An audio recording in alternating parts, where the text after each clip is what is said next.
कार्य से निवृत्त होकर के इस देव मंच पर उपस्थित होकर के कथा का लाभ लें, अपने जीवन को धन्य बनाएं। यह मानव में मानवता का इस धरती पर स्वर्ग का अवतरण, परिवार निर्माण, समाज निर्माण, अपने उत्थान के उद्देश्य को हमारे गुरु सत्ता की परम उद्देश्य को यहाँ पर परिलक्षित करने के लिए अपनी अमृत रूपी वाणी से हम सबों को सिंचित करके आह्लादित करने के लिए हमारे शांतिपुंज प्रतिनिधि, हमारे प्रज्ञा भाई लोग यहाँ पर पहुँच चुके हैं। अब कमी ये है आप लोगों की, तो आप सभी अपने समय दान दे करके बहुमूल्य ओम हरिओम हरिओम चेक हरिओम ओम हरिओम हरिओम हरिओम चेक हरिओम। जय श्री राम।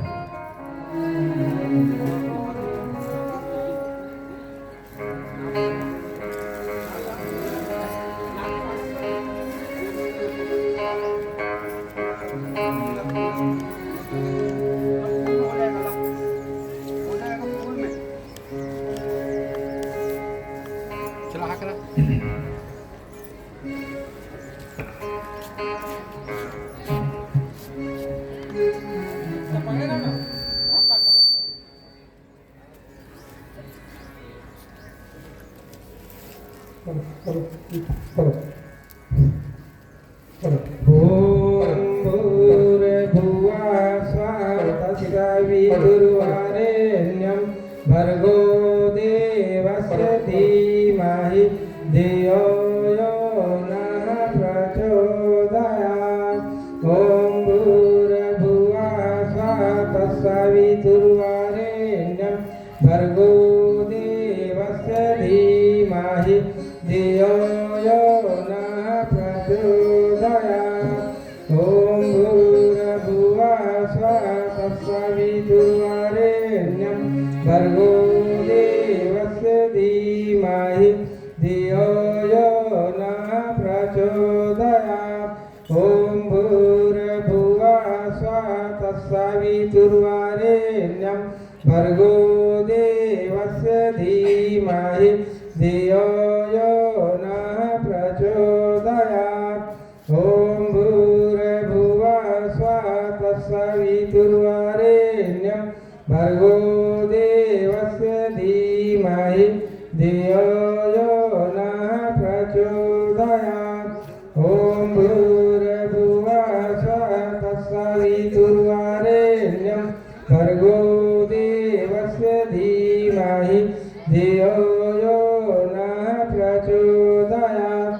ॐ भूर्भुवः स्वः तत्सवितुर्वरेण्यं भर्गो देवस्य धीमहि धियो यो नः प्रचोदयात्। ॐ भूर्भुवः स्वः तत्सवितुर्वरेण्यं भर्गो देवस्य धीमहि धियो यो नः प्रचोदयात्।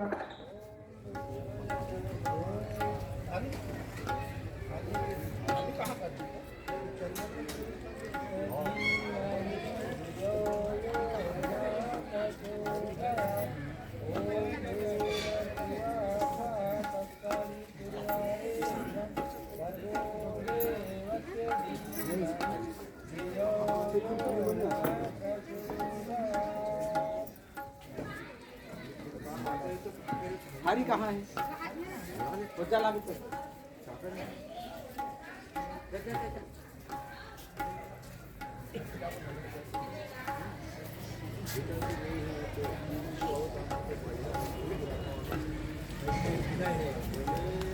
चलो बैठो ना, बैठ बैठ बैठ।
परम पूज्य गुरुदेव की जय।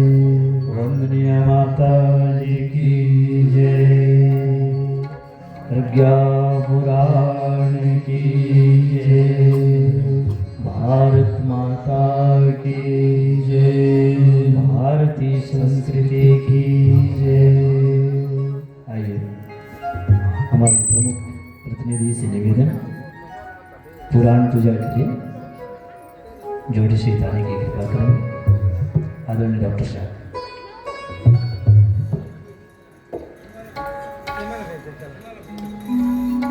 जो प्रमुख यजमान है कोई भी आ जाए।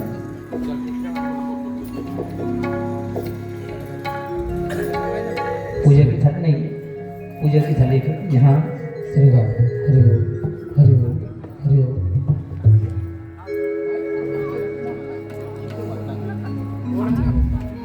श्री राम श्री राम राम श्री राम। अक्षत पुष्प पूजा की थाली तैयार करके यहाँ दीपक जला ले। दीपक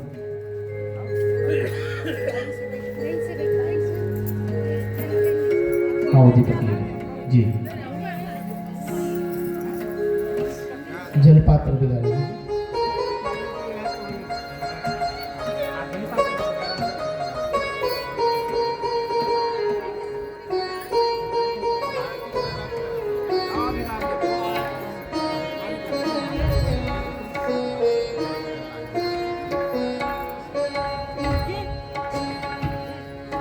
आइए ना, यहाँ आइए ना भैया।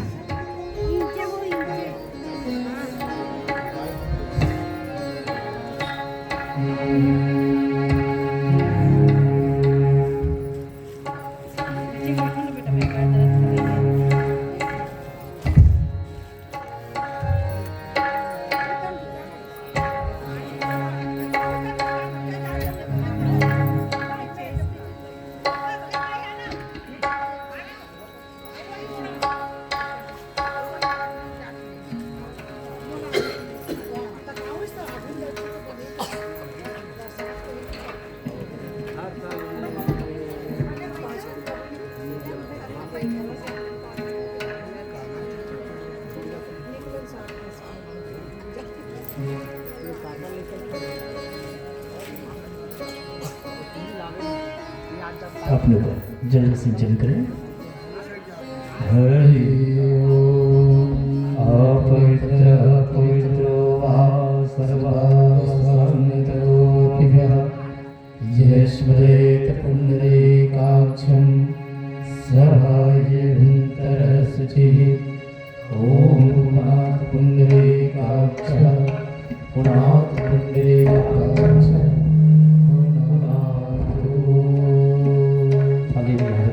अक्षत पुष्प आप लीजिए।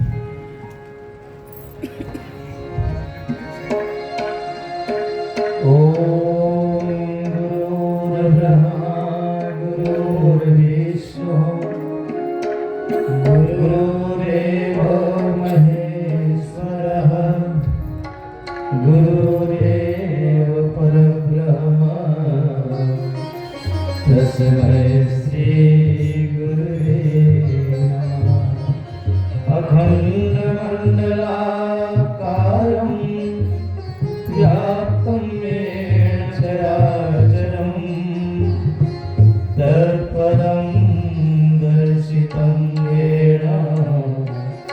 तस्मै श्री गुरुवे नमः।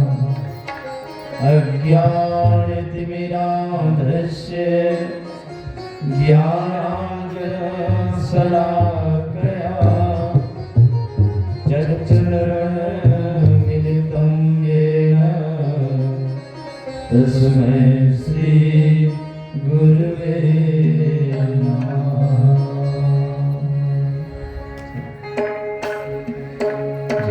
हाथ जोड़ लीजिए। त्वमादिदेव पुरुष पुराण त्वमस्य विश्वस्य परं निधानम् वेदासि वेदं च परं च धाम त्वया ततं विश्वमनन्तरूपः। नमस्ते सते ते जगत्कारणाय नमस्ते चिते सर्वलोकाश्रयाय नमो अद्वैत तत्त्वाय मुक्तिप्रदाय नमो ब्रह्मणे व्यापिने शाश्वताय अभीप्सितार्थं सिद्ध्यर्थं पूजितो यासुरासुरे सर्वविघ्नस्तस्मै श्रीगणाधिपतये नमः। सरस्वत्यै नमो नित्यं भद्रकाल्यै नमो नमः। वेद वेदान्त वेदांग विद्यास्थानेभ्यः एव च ॐ आयातु वरदे देवी त्रयक्षरे ब्रह्मवादिनी गायत्री छन्दसा माता ब्रह्मयोने नमोस्तुते। सर्वमङ्गलमाङ्गल्ये शिवे सर्वार्थसाधिके शरण्ये त्र्यम्बके गौरी नारायणी नमोस्तुते। व्यासाय विष्णुरूपाय व्यासरूपाय विष्णवे नमो वै ब्रह्मनिधये वासिष्ठाय नमो नमः। प्रज्ञापुराणं परमं पवित्रं व्यासमुनयत सहजं विरचितं ज्ञानस्य वरदं प्रतिभन्ति वरदं प्रज्ञापुराणं परमस्तु तेजः। प्रज्ञापुराणं परमस्तु ॐ नमो श्रीमन्ताय सहस्रमूर्तये सहस्रपादाक्षिशिरोरुबाहुवे सहस्रनाम्ने पुरुषाय शाश्वते सहस्रकोटि युगधारिणे नमः। सहस्रकोटि युगधारिणे ॐ स्वस्ति न इन्द्रो वृद्धसभाः स्वस्ति नः पूषा विश्ववेदाः स्वस्ति नस्तार्क्ष्यो अरिष्टनेमिः स्वस्ति नो बृहस्पतिर्दधातु।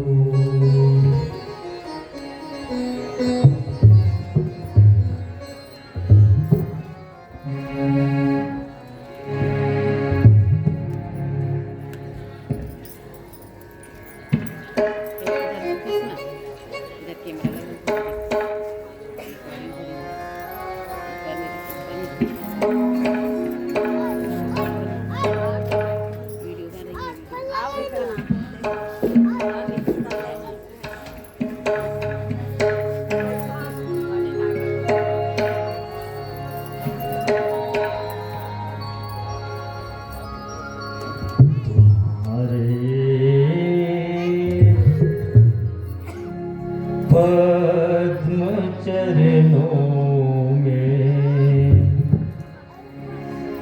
नमन सोमार है गुरुवर, नमन सोमार है गुरुवर, हरे पद्म चरणों में नमन सोमार है गुरुवर, सोमार है गुरुवर, कृपा की एक किरण दे दो, कृपा की एक किरण दे दो, दुखी संसार है गुरुवर, दुखी संसार है गुरुवर, हरे पद्म चरणों में नमन सोमार है गुरुवर, सोमार है गुरुवर।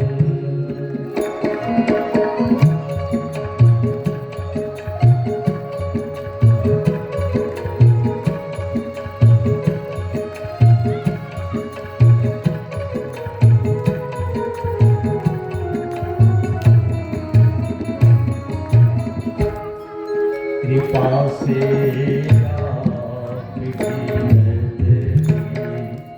पावन नीर भर जाता, कृपा से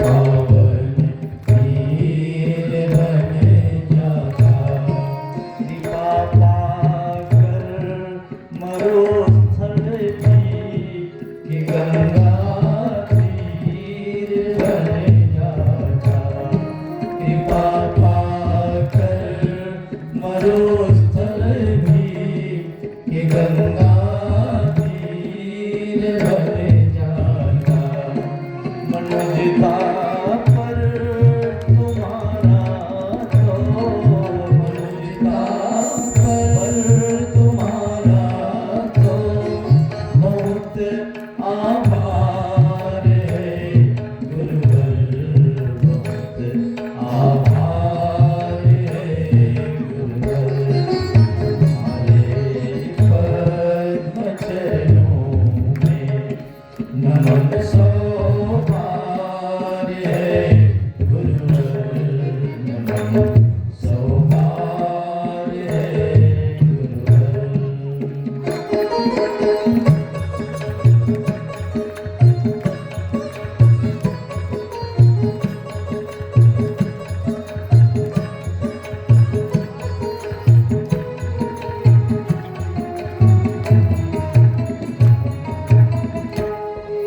तुम्हारी ज्ञान गंगा की सुधा सबको पिलाएंगे, तुम्हारी ज्ञान गंगा की सुधा सबको पिलाएंगे, हृदय निष्प्राण है जिनके सरस उनको बनाएंगे, हृदय निष्प्राण है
सच्चिदानंद रूपाय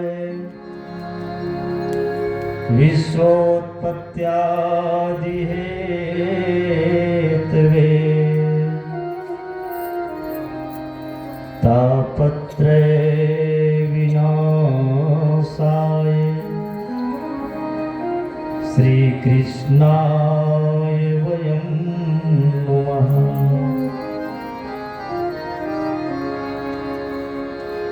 हरने को अज्ञान ज्ञान की ज्योति अखंड जलाई है। मुँह पर लाने स्वर्ग योजना युग निर्माण बनाई है। ज्ञान यज्ञ के लिए समर्पित जिनका जीवन सारा उन सद्गुरु श्री राम शरण में विनम्र प्रणाम हमारा।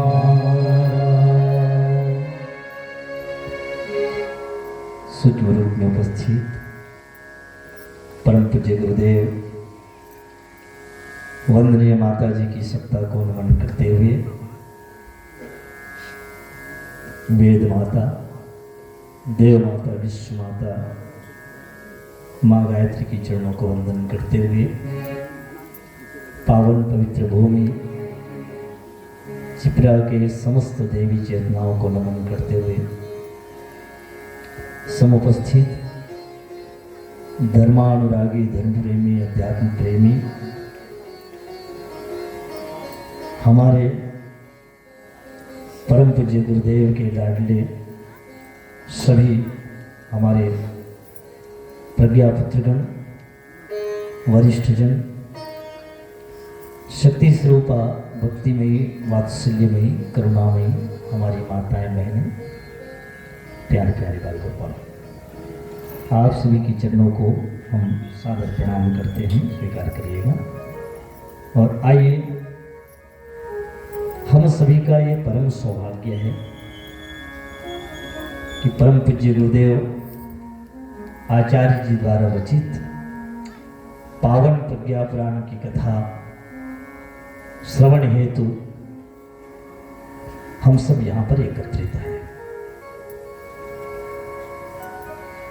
हमारा जो देश है भारत देश, ये धर्मपरायण देश है, संतों की भूमि है, ऋषियों की भूमि है, महापुरुषों की भूमि है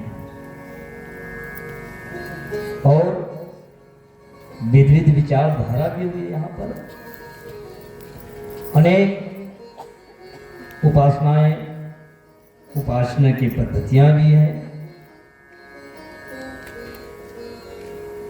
और जिसको जो अभिष्ट हो, जहां उनकी श्रद्धा हो, उसको आत्मसात करके अपने जीवन का कल्याण करें। ऐसी व्यवस्था हमारी भारतीय परंपरा में है। आइए पुराणों की चर्चा प्रारंभ करें। उससे पहले सत्संग के परंपरा के अनुसार दो नाम भगवान नाम संकीर्तन का आश्रय लें। पश्चात ये पहला खंड लोक कल्याण जिज्ञासा खंड की चर्चा प्रारंभ करेंगे। हमारा निवेदन होगा सभी आत्मीजनों से हमारे साथ साथ भाव से एक बार भगवान नाम संकीर्तन का आश्रय ले, फिर पावन पुराण की यात्रा करें। श्री कृष्ण गोविंद हरे मुरारे, हे नाथ नारायण वासुदेव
रहा था,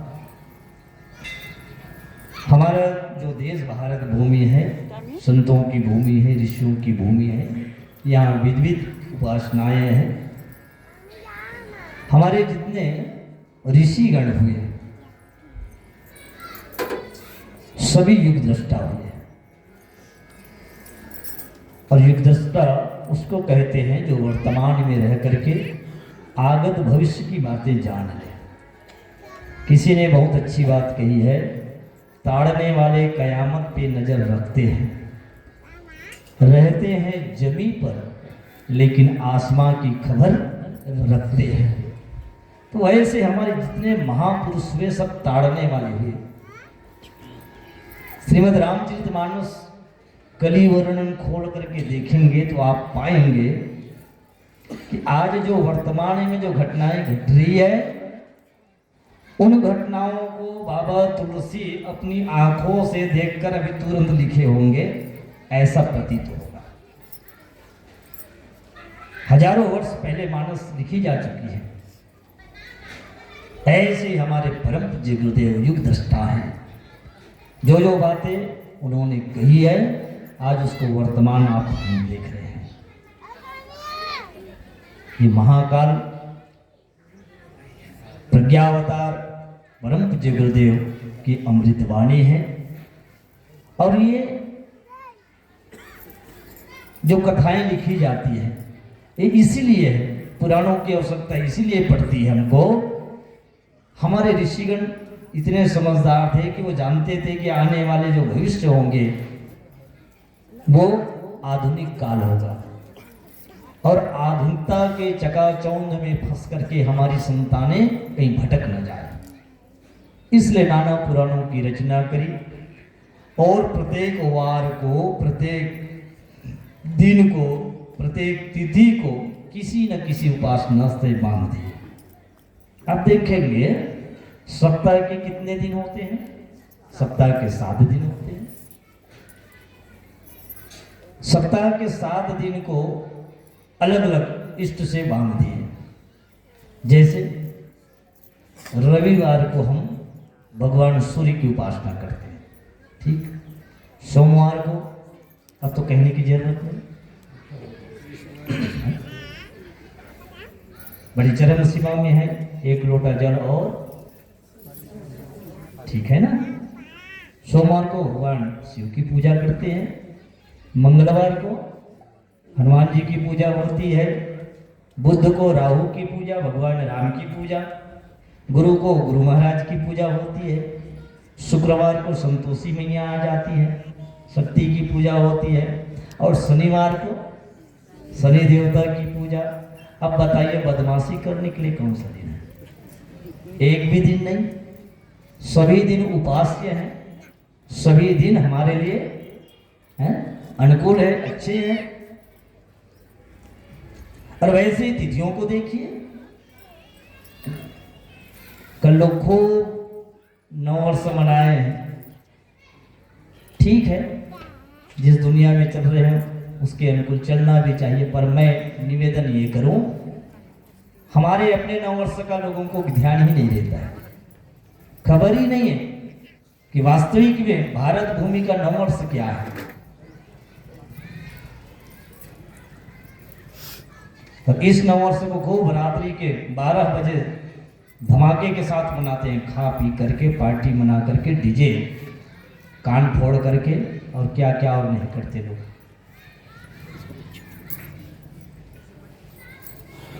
और उस दिन को भूल जाते हैं, चैत्र नवरात्रि की वो प्रतिपदा की तिथि को, जो हमारी इस भारतवर्ष का नववर्ष है और सारे विश्व का नववर्ष है, उसमें रहस्य भरा हुआ है। ये हम सबके लिए दुर्भाग्य की बात है। तो अभी जो हम कथा आपके बीच में निवेदन करेंगे, ये पावन प्रज्ञा पुराण की कथा है। अनेक ग्रंथ और भी हैं हमारे समाज में, और इन ग्रंथों में सारे तिथियों की महिमा गाई गई है। प्रतिपदा के दिन हम साधना की शुरुआत करते हैं। भाई दूज, अक्षय तृतीया, गणेश चतुर्थ, नाग पंचमी, हल षष्ठी और अनेकानेक पर्वों से हम जुड़ जाते हैं, तिथियों को बांध कर रखे हुए हैं। ये केवल इसलिए कि मानव जीवन का उत्थान हो, मानव जीवन का कल्याण हो। ये जितने भी ग्रंथ हैं हमारे कल्याण के ग्रंथ हैं, और ये कथाएं जो होती है हमारी संस्कृति को जीवंत रखने वाली होती है। अब जरा विचार कीजिए, हमारे बीच में ये कथाएं नहीं होती तो क्या होता? लोग कितने ऐसे लोग हैं जो प्रश्न करते हैं, बुद्धिजीवी लोग, देखो देखो गांव गांव मानस की प्रतियोगिता हो रही है, राम कथा हो रही है, श्रीमद् भागवत की कथा हो रही है, इतने यज्ञ हो रहे हैं, गायत्री यज्ञ जगह जगह 24 कुंडी, 51 कुंडी, 108 कुंडी, 5 कुंडी का तो कोई की गिनती नहीं है ना। उसके बाद भी अनाचार पापाचार ये चरम सीमा पर क्यों है? बोलते कि नहीं बुद्धिजीवी लोग? यही कहते हैं अनाचार पापाचार क्यों कम नहीं हो रहा है। पर मैं निवेदन करूं, देखिए इसमें थोड़ा सकारात्मक विचार लाए। जब हमारे गांव में, समाज में, क्षेत्र में इतने यज्ञ पूजा कथाएं हो रही है, तब अनाचार अत्याचार इतना है जिसको आप कह रहे हैं, और ये भी ना होते तो क्या होता? तो क्या होता? इस पर कभी विचार किए क्या? इसलिए क्या नहीं होना चाहिए? तब तो और भी होना चाहिए। बीमारियां जब बढ़ गई है तो कैंप लगाना पड़ता है, किसी गांव में महामारी आ जाए, सामान्य बीमारियां आती है तो पेशेंट जो है, मरीज जो है, हॉस्पिटल और डॉक्टर तक पहुंचता है। पर कहीं महामारी आ जाए तो स्वयं हॉस्पिटल को गांव तक आना होता है। ये वही क्रम है। परम पूज्य गुरुदेव जगह जगह कुंडी यज्ञ के माध्यम से, पावन प्रज्ञा पुराण के माध्यम से, एक गांव को जगाने की बात नहीं है, आप स्वयं लिख कर रखे हुए है। राष्ट्र जागरण है, ये लोक जागरण आयोजन है, सारे राष्ट्र का जागरण हो, और आपके अंदर में जो ब्राह्मणत्व है उस ब्राह्मणत्व को जगाइए। वयम राष्ट्र जागृयाम पुरोहित, हम सब पुरोहित मिलकर के राष्ट्र को जागृत करेंगे। इसी भाव के साथ में पावन पुराण की रचना हुई है। किसी ने प्रश्न किया कि गुरुदेव, जब 18 पुराण हमारी संस्कृति में पहले से ही मौजूद है, तो आपको 19वां पुराण रचने की आवश्यकता क्यों पड़ी? परम पूज्य गुरुदेव कहते हैं, देखो बेटा, बात ऐसी है कि जैसी बीमारी होती है वैसे ही उसका इलाज करना पड़ता है, समय के अनुकूल, काल के अनुकूल, युग के अनुकूल। तो आज आवश्यकता इस पुराण की है। आज दुनिया बहुत बदल गया है, और दुनिया बदलने का अर्थ ये है, मैं तो निवेदन करूं, दुनिया कैसी बदली हुई दुनिया है? देखो, ना हवा बदली हुई है, ना पानी बदला है, ना सूर्य बदला है, ना चंद्रमा बदला है। बदला है तो क्या बदला है? बस खोपड़ी बदली हुई है, विचार बदला हुआ है। अब जब विचार बदला हुआ है तो दूसरे को बदलने की क्या आवश्यकता है? बदलना किसको पड़ेगा? विचार को ही बदलना पड़ेगा। प्रत्येक व्यक्ति के अंदर में विचार है, तो विचार ही को बदलना पड़ेगा कि नहीं? विचार को बदलना पड़ेगा। किसी चिंतक ने कहा, क्या चांद न बदला, सूरज न बदला, ना बदल रे आसमान, कितना बदल गया इंसान, कितना बदल गया इंसान। चांद न बदला, सूरज न बदला, ना बदला रे आसमान, कितना बदल गया इंसान, कितना बदल गया इंसान। देख तेरे संसार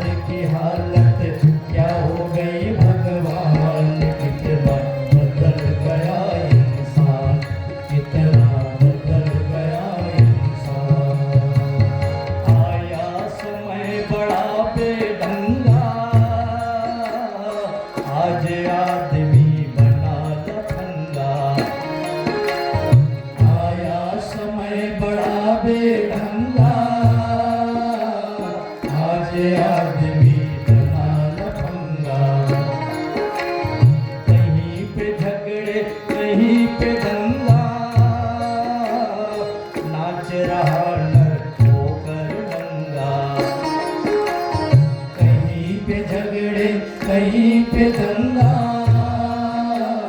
नाच रहा होकर नंगा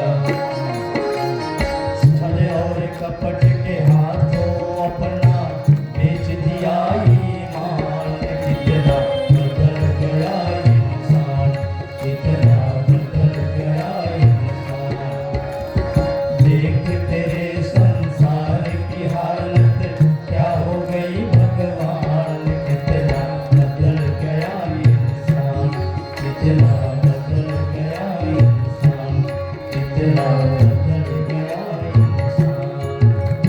बस परम पूज्य गुरुदेव यही तो जनाना चाहते हैं, यही बताना चाहते हैं कि ये दुनिया की हालत कैसी है, इंसान बदल गया है।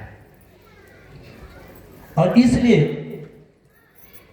परिवर्तन के क्रम में, युग परिवर्तन के क्रम में व्यक्ति निर्माण, परिवार निर्माण, समाज निर्माण की आवश्यकता है। हम लोग नारा भी लगाते हैं, युग निर्माण कैसे होगा? व्यक्ति के निर्माण से। तो क्या भगवान की रचना में कोई कमी रह गई है कि और व्यक्ति का निर्माण किया जाए? भगवान ने जो रचना करी है, क्या इस रचना में हम संतुष्ट नहीं है क्या कि व्यक्ति को और गढ़ा जाए? अच्छा ये जरा बताइए, ये हमारी नाक सामने है, इसको जरा बगल कर दें क्या? कि भगवान ने ठीक जगह उसको बिठा नहीं पाई है, जमेगा? इस नाक को पीछे ले जाइए, फिर देखिए आदमी का ढंग कितना अच्छा लगेगा। कान है, अगल बगल कान जिसमें हम चश्मा टांगते हैं, इसको जरा इधर उधर करके देखिए, क्या इसमें कमी है क्या? बिल्कुल नहीं है। भगवान की रचना को आप तिल भर इधर उधर नहीं कर सकते साहब। फिर व्यक्ति का निर्माण कैसे करेंगे? व्यक्ति का निर्माण से मतलब है उनके विचारों का परिष्कार। बदला है विचार, तो विचार को बदलना पड़ेगा। सतयुग के लोग भी हमारे जैसे थे, त्रेता के भी हमारे जैसे, और द्वापर के भी हमारे ही जैसे, और कलयुग के भी हमारे ही जैसे हैं। आने वाले काल में जो भी होगा हमारे ही जैसे होंगे, ये व्यवस्था हटाई नहीं जा सकती। इसलिए किसको बदलना है? विचारों को बदलना है। ये विचार क्रांति अभियान है। और पावन पुराण की रचना, जैसे धृतराष्ट्र के मोह को हटाने के लिए व्यास जी महाराज ने महाभारत की रचना की। अर्जुन के मोह को दूर करने के लिए भगवान ने रणभूमि में गीता गाई। उसी प्रकार के कलिकाल के लोगों की बुद्धि को सद्बुद्धि में परिवर्तित करने के लिए परम पूज्य गुरुदेव ने पावन पुराण की रचना की है। और ये पुराण जो है हमारे लिए आकाशदीप की तरह है। निवेदन होगा इसका हम ध्यान से श्रवण करें। और मैंने तो ये भी सुना है कि परम पूज्य गुरुदेव ने जब पुराण की रचना करी 4 खंडों में, तो 1 सप्ताह तक के वो एकांतवास में रहे और रह करके 4 खंडों में पावन पुराण की रचना कर दी कि आने वाले समय में ये योग गीता के रूप में इसको पढ़ा जाएगा। आइए, ये हमारे गुरु जी के पावन पुराण, उनके लिए बड़े प्यारे ग्रंथ हैं। आइए कथा के क्रम को आगे ले जाएं और ये भाव हमारे साथ दोहराएंगे।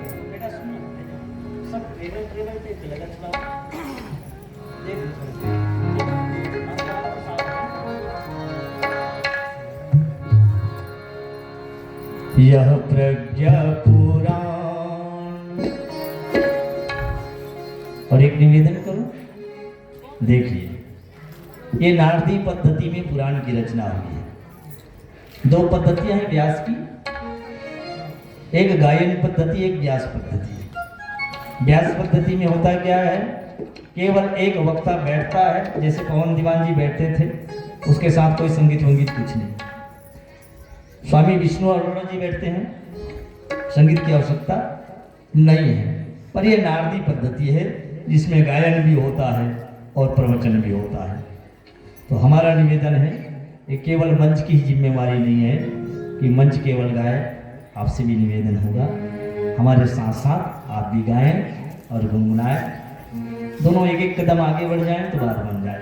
आइए बड़े भाव के साथ में। यह प्रज्ञा पुराण पूज्य गुरु जी को प्यारा है, यह प्रज्ञा पुराण पूज्य गुरु जी को प्यारा है, यह प्रज्ञा पुराण पूज्य गुरु जी को प्यारा है, यह प्रज्ञा पुराण पूज्य गुरु जी को प्यारा है।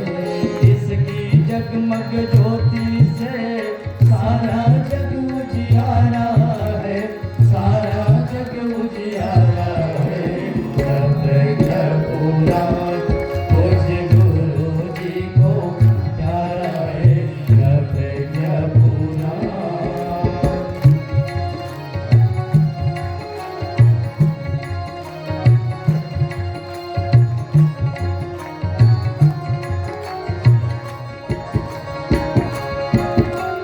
कौन बड़ा है कौन है छोटा, ऊंच नीच क्या होता है, धर्म भूमि में वैसा काटे जैसा जो कोई बोता है।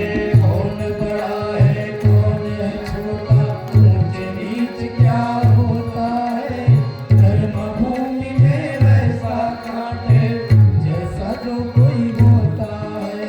माँ की ममता एक समान, जननी सूत दुलारा है, जननी सूत दुलारा है, यह प्रज्ञा पुराण पूज्य गुरु जी को प्यारा है, यह प्रज्ञा पुराण।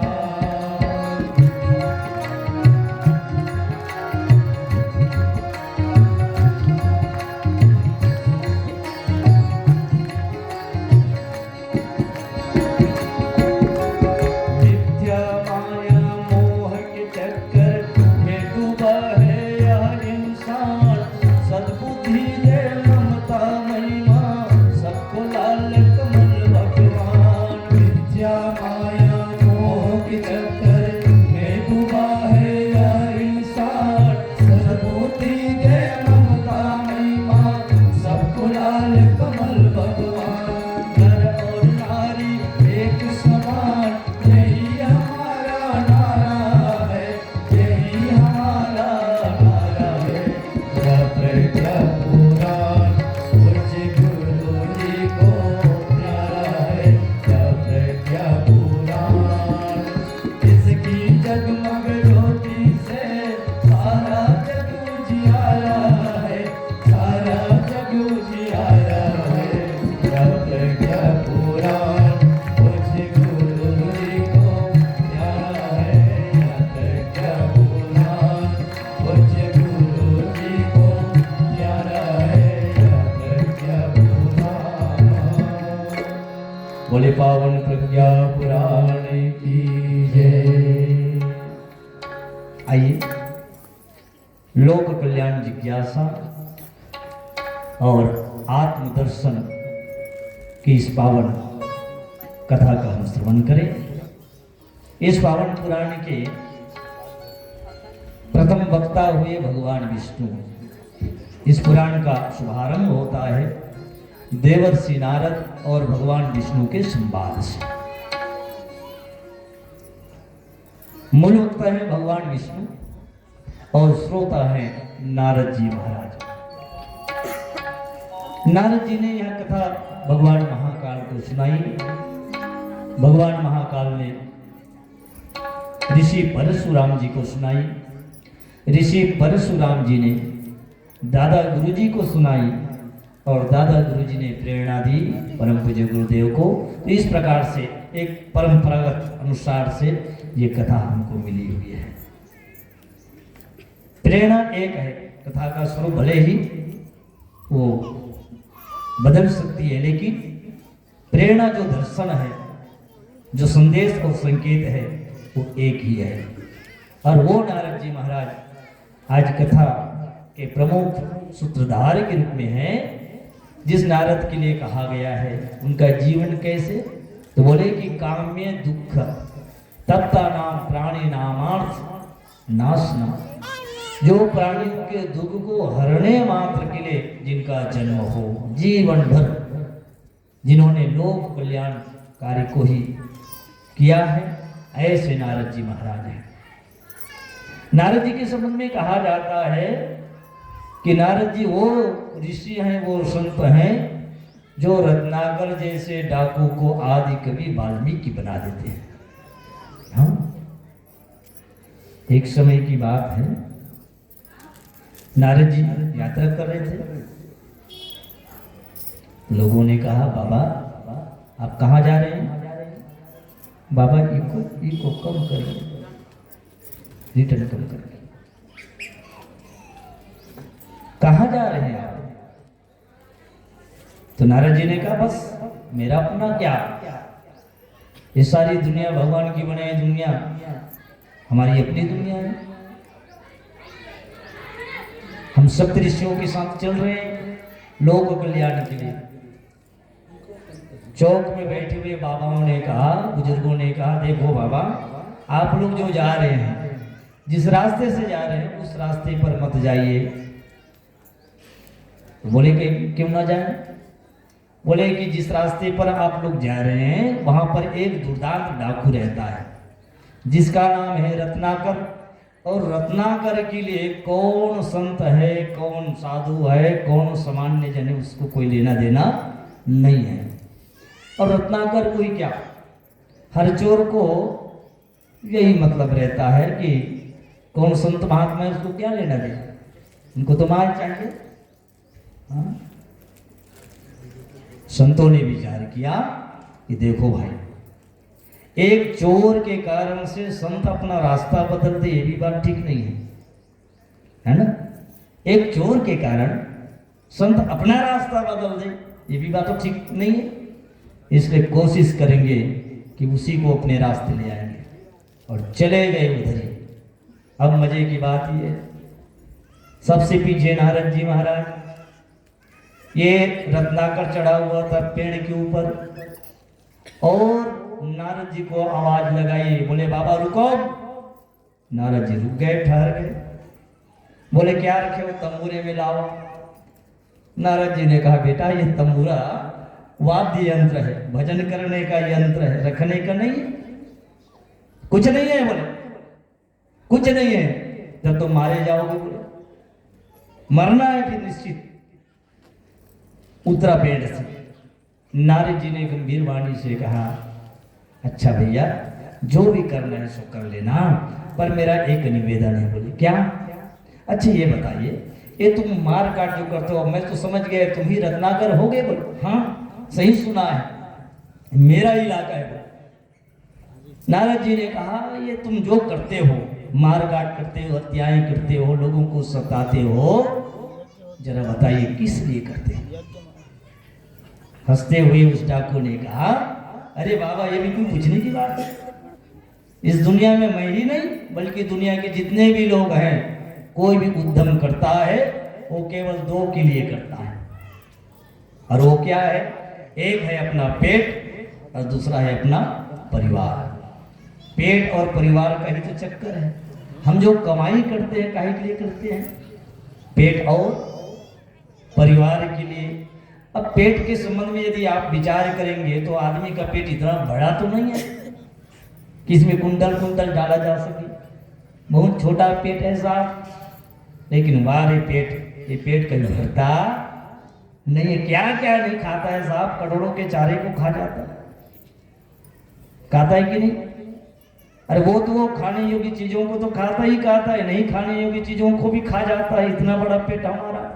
कोई डामर खा रहा है, कोई बांध को निकल रहा है। अरे A to Z घोटाला हो रहा है हमारे देश में। हुआ है कि नहीं हुआ है? मुझे कहने में कोई संकोच नहीं। हाँ, A to Z घोटाला हुआ है इन नालायकों के चलते। क्या क्या नहीं खाता है, आप सुने भी होंगे। अच्छा बहनों से निवेदन है, माताओं से निवेदन है, पैसा खाने की चीज है क्या? पैसे से हम खाते हैं, ये बात तो ठीक है, पर आपने ये बात सुनी होगी कि ऑफिसर ठीक नहीं है साहब। क्यों ठीक नहीं है? क्योंकि ये पैसा खाता है। खाता है कि नहीं? अब बताइए कैसे कैसे लोग हो गए। पेट के लिए कितना चाहिए? साई इतना दीजिए जामे कुटुम समाए, और मैं भी भूखा ना रहूं साधुन भूखा, उससे ज्यादा कुछ नहीं। हाँ, पर हमारी आसक्ति है, हमको ले डूबती है। किसी ने बहुत अच्छी बात की है, ये जो आसक्ति है, ये हविस जो है हमको हैवान बना देती है। हविस की हविस इंसान को हैवान बना देती है। हविस की चोट इंसान को इंसान बना देती है। जीवन भर बच जाए हविस से तो इंसान को भगवान बना देती है। हविस की बात है। नारद जी ने रत्नाकर को कहा, ठीक है भैया, जरा ये बताओ पेट और परिवार के लिए, पर एक जरा एक बात में निवेदन करूं। बोले कि जिस परिवार के लिए तुम ये बदी कमाई करते हो, पाप करते हो, क्या तुम्हारे पाप के भागीदार परिवार के लोग भी हैं? रत्नाकर ने कहा तपाक से, बोले क्यों नहीं होगा, मेरी कमाई खा रहे हो। नारद जी ने कहा जरा पूछ के तो आओ साहब। रत्नाकर कहता है देखो महात्मा जी, मुझको ज्यादा बात समझ में नहीं आती, लेकिन मैं बताऊं, मैं इतना बुद्धू भी नहीं हूं कि तुम्हारी बात में आ जाऊं। देखो मैं जाऊंगा घर पूछने के लिए जो आप कह रहे हैं, और आप यहां से 9 दो 11 हो जाएंगे। नारद जी ने कहा देखो भैया, है ना, मैं नारद हूं, और नारद के संबंध में कहा गया मृषा न होए देव ऋषि वाणी, ना रद, जिसकी वाणी के भी रद ना हो वो नारद जी है। जाओ विश्वास करो, मैं ठहरा रहूंगा, पूछ के आओ। ये गया, जाते ही पत्नी से पूछा क्यों भाग्यवान, जरा ये बताओ, मैं जो कमाई करके लाता हूं नेकी हो या बदी हो, उस कर्म के फल के तुम भागीदार हो कि नहीं? पत्नी पल्ला झाड़ते हुए कहा कि देखो पति देवता, आप कहां से कमाई करके लाते हैं? पाप की कमाई है कि पुण्य की कमाई है? अपनी कमाई के फल को आप ही भोगोगे, हम क्यों भोगेंगे? आपका कर्तव्य है, आपकी जिम्मेवारी है कि आप कमा करके लाओ और हमारा पेट भरो। बच्चों से भी कहा, बच्चों ने भी यही बात कह दी। वो तो आदमी ठंडा पड़ गया, कांप गया, बोले बाप रे बाप, जिस परिवार के लिए मैं ये पाप कमाई करता हूं और ये परिवार के लोग इसमें साथ देने को भी तैयार नहीं है। विरक्ति हो गई और जा करके संतों की चरणों में गिर पड़े। कहा कि अब मैं समझ गया, ये परिवार ये सब कुछ मतलब के हैं, मतलब के हैं। संतों से निवेदन किया कि मुझे अब दीक्षा दीजिए, अपनी शरण में रखिए, अब मैं घर वापस कभी नहीं जाऊंगा, कभी नहीं जाऊंगा। लो, और दीक्षा मांगी।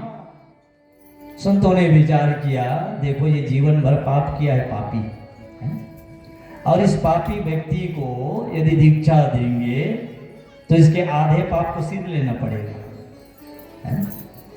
इसलिए अच्छा ये कि जीवन भर क्या क्या किया, ये मरा किया है, इसी को मंत्र बना देते हैं, क्योंकि मरा को बार बार जपेगा तो क्या हो जाएगा, राम हो जाएगा। होता है कि नहीं? एक सामान्य उदाहरण में आपके पास निवेदन करूं, ये हमारे भाई साहब बजा रहे हैं, क्या है ये, क्या है बोलिए, क्या है? ढोलक है ना? क्या है? हाँ मंजीरा। चलिए मजीरा ही बोलना है ना, खबरदार मजीरा के सिवाय और कुछ नहीं कहेंगे आप लोग, ठीक है? आइए। मजीरा मजीरा मजीरा मजीरा मजीरा मजीरा मजीरा मजीरा मजीरा मजीरा मजीरा मजीरा मजीरा। यहाँ सब समझदार लोग हमारे आदमी बैठे हैं, समझ गए, इतने में समझ गए। मैंने निवेदन किया, आप लोग बोलिए मजीरा, 2 बार दोहराने से क्या हो जा रहा है?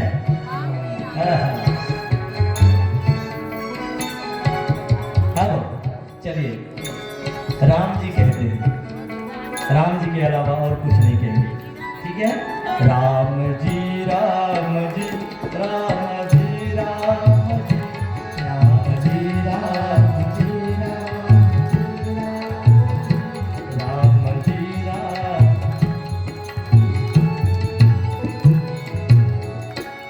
मजीरा कहने से राम जी हो जाता है, राम जी कहने से मजीरा हो जाता है, होता है कि नहीं? और तभी तो कहा गया क्या, उल्टा नाम जपे जगजाना, उल्टा नाम जपे जगजाना, वाल्मीकि भय मन समाना, वाल्मीकि भय मन समाना, उल्टा नाम जपे जगजाना, वाल्मीकि भय ब्रह्म समाना। ये कोई नारद है, क्योंकि तुलसी अपने राम को रिज भजे या खेत, और खेत पड़े सो जामिए उल्टो सीधो बीज। एक एक अक्षर की महिमा है, जैसे गायत्री मंत्र के 24 अक्षर हैं और 24 अक्षर के एक एक अक्षर की महिमा है, एक एक अक्षर की महिमा। ऐसे राम नाम में बंदो राम नाम रघुवर को हेतु कृषाण भानु हिम कर को, इसकी महिमा है। तभी तो नाचा जैसे मंच में पहले के लोग, भाई आज की बात मैं नहीं करूँगा, आज क्या होता है नाचा देखना भी बंद हो गया है। और पहले के दिनों में जब हमारे बड़े बुजुर्ग लोग नाच करते थे ना, नाचा हमारे गांव देहातों की वो कला है, तो नाच के मैदान में, नाच के उस मंच में गीता भागवत कहते थे, नाच के मंच में ब्रह्मानंद के भजन को गाते थे और बिंदु जी के भजन को गाते थे, रामायण गीता की बातें होती थी। और आज दुर्भाग्य ये है कि मानस जैसे मंच में मानस की बात नहीं होती बल्कि नाच की बात होती है, बिल्कुल विपरीत समय है। उन समय की बात मैं निवेदन कर रहा हूँ, लोग गाया करते थे क्या, जिस राम नाम के संबंध में मैं निवेदन कर रहा हूँ। अजी राम नाम है सारे जगत में, भैया तय विचारेगा, ये दुनिया मतलब के साथी राम नाम है सारेगा, ये दुनिया मतलब के साथी राम नाम है सारेगा, राम नाम है सारे जगत में, भैया तय विचारेगा, ये दुनिया मतलब के साथी राम नाम है सारेगा। तो हरे माया तोरे लपेटा और लपेटे हाबे चुम चुम ले, जैसे बाढ़ है कुटुंब कबीला और लागत है बड़ा धूम धूम ले। तो कैसे हो ईश्वर ये जिंदगी के बेड़ा पारगा, ये दुनिया मतलब के साथ राम नाम है सारेगा, ये दुनिया मतलब के साथ राम नाम है सारेगा, राम नाम है सारे जगत में भैया सारेगा। तो विपत पड़े में दाई ददा और भाई घला अलगा देते, और बड़ मयारी छोटे बहनी लटपट में घला भाई कथे। ये मायारू बहनी के बारे में पूछिस कस जी, ये छोटे बहनी के मुंह कावल वो भी कस फूल गए है। तो बहनी कथे हमार भाई मन बने बने रही, हमार मान गौम करी के दादा खाओ तू थीस ना, तो दस्खत लक्कर देन कहीस। आओ अब ऐसा चिथड़ा चिथड़ा लुगरत दे जे कहीं हाथ गोड़ पोछत नहीं बनी पैसा ला तेकर से देकर मुंह खुले हुए। हाँ तो बड़ मयारू छोटे बहने और लटपट में घला भाई कथे, तो अतिक दुखला सही के संगी हम पावन कफन एक के चहन परिवार का ये दुनिया मतलब के साथी ये दुनिया मतलब के साथी राम नाम सारे जगत में बोल सियावर रामचंद्र की जय। ये वो नारद जी हैं जो इस कथा के सूत्रधार हैं। यही नारद जी कलयुग का क्रम देखते हुए एक बार वृंदावन पहुंचे। श्रीमद् भागवत महापुराण में कथा आती है, भक्ति देवी का जन्म होता है द्रव्य राज में, प्रदेश में। वहां से महाराष्ट्र आती है, थोड़ा थोड़ा सम्मान मिलता है। गुजरात की भूमि में जाकर के वो छिन्न भिन्न हो जाती है, और वही भक्ति जब वृंदावन की भूमि में पहुंचती है तो फिर तरोताजा हो जाती है, नवीन हो जाती है। ऐसी कथा है। परम पूज्य गुरुदेव इसमें भी उस भक्ति देवी का दर्शन कराते हैं। नारद जी महाराज वृंदावन की भूमि में जैसे ही पहुंचते हैं, नारद जी ने देखा कि एक स्थान पर एक युवती बिलख रही है, रो रही है। उसके सामने में दो वयोवृद्ध पड़े हुए हैं, मूर्छित अवस्था में, अचेतन अवस्था में। नारद जी तो वैसे भी संत सरल चित जगत ही, जा करके उस युवती से पूछा, बिटिया क्यों रो रही हो, तुम कौन हो? युवती ने अपना परिचय दिया, बोले कि हे महात्मा जी, मेरा नाम भक्ति है। क्या नाम है? भक्ति है। मेरी ये दो संतान हैं, एक का नाम है ज्ञान और दूसरे का नाम है वैराग्य। असमय वृद्ध हो गए, अचेतन अवस्था में है, मूर्छित अवस्था में है। इनकी मूर्छा को जागृत करने के लिए मैंने लाख प्रयास करी, लेकिन हर प्रयास असफल रहा। आप तो महात्मा हैं, मेरे बच्चों के लिए कुछ करिए। नारद जी जाकर के कान में कुछ गुनगुनाया, कई मंत्रों को बोले, पर ज्ञान और वैराग्य की मूर्छा बिल्कुल नहीं टूटी। नारद जी को चिंता हुई, उसी के लिए तो उसका जीवन है। जा करके कई संतों से परामर्श लिए, पर समाधान कहीं नहीं मिला। तो अंत में नारद जी महाराज गंगा नदी के किनारे पहुंचते हैं। वहां पर उनकी मुलाकात होती है सनकादिक ऋषियों से। ये चार छोटे छोटे महात्मा हैं, सनकादिक ऋषि। उनसे जब मुलाकात हुई, यही कथा कहानी बताई, और तब सनकादिक ऋषियों ने कहा कि हे देवर्षि, ज्ञान और वैराग्य की मूर्छा को जागृत करने के लिए आपको ज्ञान यज्ञ का आयोजन करना पड़ेगा। और नंदनवन में जाकर के नारद जी महाराज, नंदनवन शांति को हरिद्वार को कहते हैं, ठीक है, उस पावन प्रयाग में जाकर के शांति कुंज हरिद्वार में जाकर के उन्होंने ज्ञान यज्ञ का आयोजन किया और ज्ञान और वैराग्य को पुनः जागृत किया। ये तो एक छोटी सी कथा, महात्मा की कथा, पर आइए थोड़ा इस पर विचार करें। पहला विचार तो मन में ये आता है कि युवती ने जो अपना परिचय दिया, ये कैसी है? बोले युवती है। अब युवती 40-50 साल की कन्या को तो नहीं कह सकते ना। 40-50 साल की स्त्री को युवती कहेंगे क्या? नहीं। ये युवती 21 के पहली ही रही होगी इनकी उम्र। ये युवती है, पर इनकी जो संतान जो पड़ी हुई है, ज्ञान और वैराग्य, ये वृद्ध हो गए हैं। और यदि वो वृद्ध हो गए तो माता जी को और वृद्धा होना था, लेकिन ऐसा नहीं है। कारण क्या है? इस कथा के यथा को जानने की जरूरत है। ये अध्यात्म की कथा है। नारद जी ने जिनसे बात की वो कौन है? भक्ति है। भक्ति ने अपना परिचय दिया कि मैं भक्ति हूं, और भक्ति कभी बूढ़ी होती नहीं है। जो बूढ़ी हो जाए वो भक्ति नहीं। हाँ, कबीर साहब कहते हैं कि जिसको हम कभी कभी भक्ति मान लेते हैं, वो वास्तविक में भक्ति वो होती ही नहीं है। वो भाव होता है। क्या होता है? भाव। अब हम भाव को ही भक्ति मान लेते हैं। भाव कैसे होता है?